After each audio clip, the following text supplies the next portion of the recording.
Bueno, gaur jakin ditugu De Miguel auziaren zigorrak. Esperotakoa ez dakitan, batzuk esango dute zigor eskari handiagoak zirala eta zigorrak ere handiagoak izan behar zutela.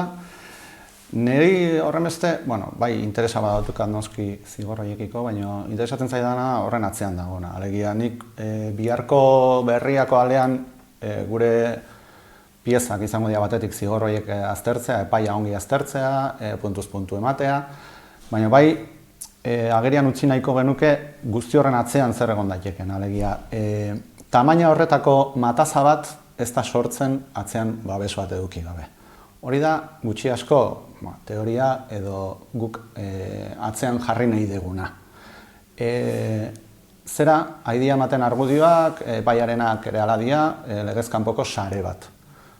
Sarearena nolabait demostratuta gelditu da. Baina sare hori ez litzake sortuko atzean sistema oso bat ez baldin badego. Hori da gure argumentazio nagusia. Nerea behintzat eta nire izenan irtengo den analizian argudio nagusia hori izango da. Sarea hitza askotan aipatzen da, baina sare horrek ez luke funtzionatuko atzean sistema oso bat ez balego.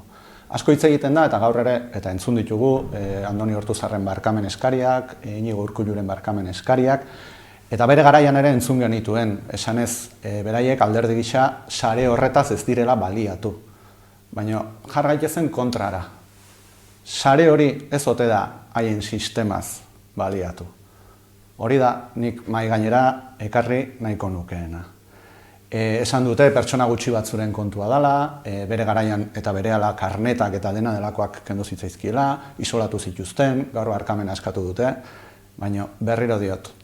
Sare batek ez du funtzionatzen atzean sistema oso bat ez baldin badago. Eta sistema hori darabiltenek esango dute sareaz ez direla baliatu, baina sarea bai sistemaz. Alegia, galdera De Miguel auzian ez da horren beste zenbat zigor urte jarri zaizkien, baizik eta sistema horretan zenbait De Miguel dauden. Hori da nire galdera.